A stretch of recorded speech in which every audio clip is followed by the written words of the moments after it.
अंधा प्रेम एक सच्ची कहानी, दिल को छू लेने वाली सैड लव स्टोरी, रुला देने वाली कहानी, तुम्हारा दिल उसकी वह दीवानगी, सकारात्मक सोच की शानदार कहानी। अनन्या एक गरीब लड़की थी। उसके पिता कपड़े की दुकान पर काम करते थे और माँ दूसरों के घरों में चौका बर्तन किया करती थी। अनन्या अपने माँ बाप की एक लौती लड़की थी। उसके माँ बाप ने उसे बड़े लाड़ प्यार से पाला था।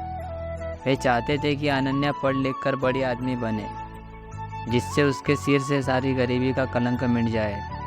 अनन्या ने जब 10वीं का इंतज़ाम पास किया तो उसके माँ बहुत खुश हुए। उन्होंने कस्बे के एक इंटर कॉलेज में उसका नाम लिखवा दिया। इंटर कॉलेज उसके घर से थोड़ी दूरी पर था, इसलिए उसके माँ बाप ने किसी तरह पैसा का जुगाड़ करके उसे एक पुरानी साइकिल भी दिला दी, जिससे अनन्या को स्कूल जाने में परेशानी न हो। अनन्या बहू जब साइकिल पर बैठकर स्कूल जाती तो उसे लगता था जैसे वो आसमान में उड़ रही हो। यह उसका बहुत पुराना सपना था, जो उसके माँ बाप की वजह से पूरा हुआ था। इसलिए वह रोज़ समय से स्कूल पहुँच जाती और मन लगाकर पढ़ाई करती। लेकिन एक दिन अनन्या की ज़िंदगी में एक नया मोड़ आया। दोपहर का समय था। स्कूल से छुट्टी होने पर उसने अपनी साइकिल ली और घर की ओर चल पड़ी। लेकिन अभी वह थोड़ी दूर ही पहुंची थी कि पीछे से आती एक बाइक उसके बगल से गुजरी। बाइक को लड़का चला रहा था। वह उसका हम उम्र ही था। लड़के ने थोड़ा आगे जाकर अपनी बाइक रोक दी और अनन्या को रोकने का इशारा किया। अनन्या उस लड़के को अक्सर रास्ते में देखा करती थी। जब भी वो स्कूल जाती, वो स्कूल से आ जाती तो वह लड़का सड़क के किनारे खड़ा उसे निहार करता था। शुरू में उसे देखकर अनन्या को बहुत गुस्सा आता था, लेकिन धीरे धीरे वह उसे अच्छा लगने लगा था। इस तरह से रास्ते में रोके जाने से अनन्या घबरा सी गई। पहले उसका मन हुआ कि वह अपनी साइकिल आगे बढ़ा दे, लेकिन फिर न जाने क्यों सोचकर उसने अपनी साइकिल में ब्रेक लगा दिया। वह लड़का अनन्या के पास आ गया और धीरे से बोला, मेरा नाम सुमित है। मैं रोज़ आपको स्कूल जाते हुए देखता हूँ। अगर आप बुरा ना माने तो मैं आपसे कुछ कहना चाहता हूँ। क्या अनन्या के मुंह से सिर्फ इतना ही निकला? सुमित ने अपनी शर्ट की जेब से एक गुलाब की कली निकालकर उसके हाथ में रख दी और उसकी मुट्ठी बंद करते हुए बोला, मैं तुमसे बहुत प्यार करता हूँ। उठते बैठते सोते जागते हर समय बस तुम्हारे बारे में सोचा करता हूँ। मुझे कुछ भी अच्छा नहीं लगता है। सुमित और भी बहुत कुछ कहना चाहता था, पर अनन्या ने उसके होठों पर हाथ रखकर उसे चुप करा दिया।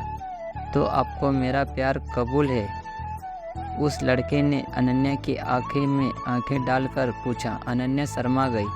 उसने चुपचाप हाँ में अपनी गर्दन हिलाई और साइकिल पर बैठकर तेज तेज पेडल चलाती हुई अपने घर को चली गई। इस तरह अनन्या और सुमित में बातचीत की शुरुआत हो गई।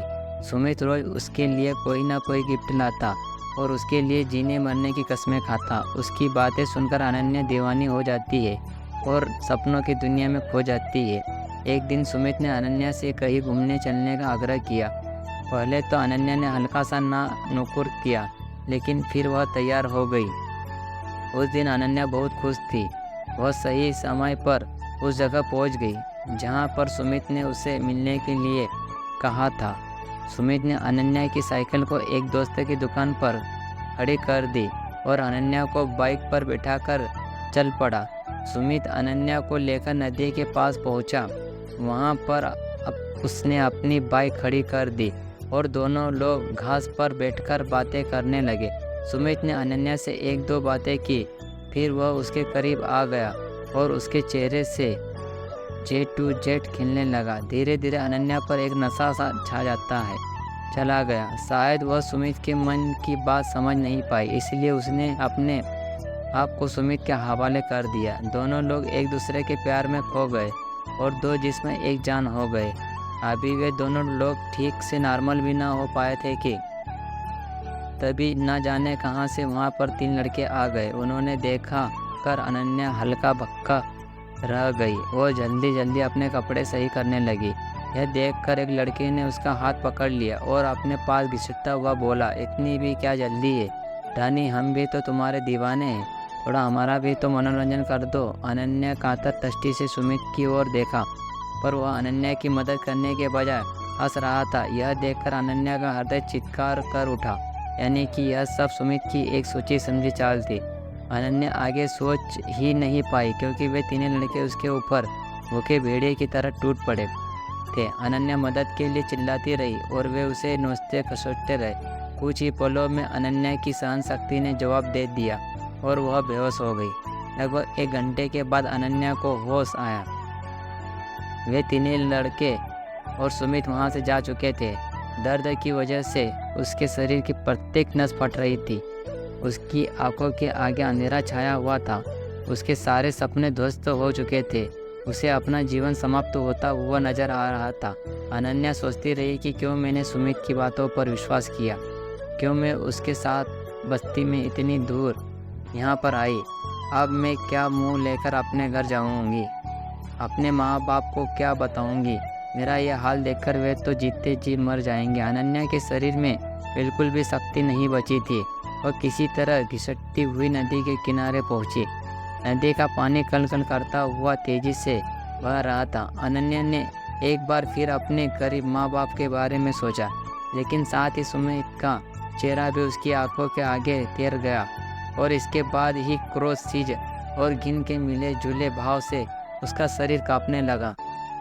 अनन्या ने अपने दांतों को किटकिटाया, अपने शरीर की बची खुशी ताकत इकट्ठा किया और धीरे से खड़ी की। उसने अपनी आंखें बंद कर ली, हाथों को जोड़कर मन ही मन अपने माता पिता से माफ़ी मांगी और फिर नदी में छलांग लगा दी।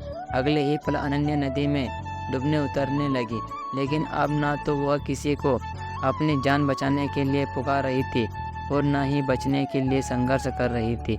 उसका मन अब भी अपने बेवफा प्रेमी के बारे में सोच रहा था। वह सोच रही थी कि क्यों मैंने उसकी बातों पर इतना एतबार कर लिया, क्यों मैं अपने उससे अंधा प्यार किया, क्यों मैं उसकी नीयत को समझ नहीं पाई। अगर मैं ऐसा कर पाती तो शायद। और फिर वह नदी की गहराई में डूबती चली गई। दोस्तों, किसी से प्यार करना, किसी पर एतबार करना बुरा नहीं है, लेकिन अपने भीतर जज्बातों को पहचानने की क्षमता भी रखिए। किसी की बातों पर एतबार करने से पहले उसे एक बार ज़रूर परखिए। किसी को अपना तन मन सौंपने से पहले उसके परिणामों के बारे में भी ज़रूर सोचिए, नहीं तो आप भी अनन्या की तरह धोखा खा सकते हैं। आप भी उसकी तरह ठगे जा सकते हैं। आपको यह कहानी कैसी लगी हमें ज़रूर बताइए और इसे शेयर करके अपने दोस्तों तक भी पहुंचाइए। हो सकता है कि आपके इस प्रयास से किसी का जीवन संवर जाए। धन्यवाद दोस्तों।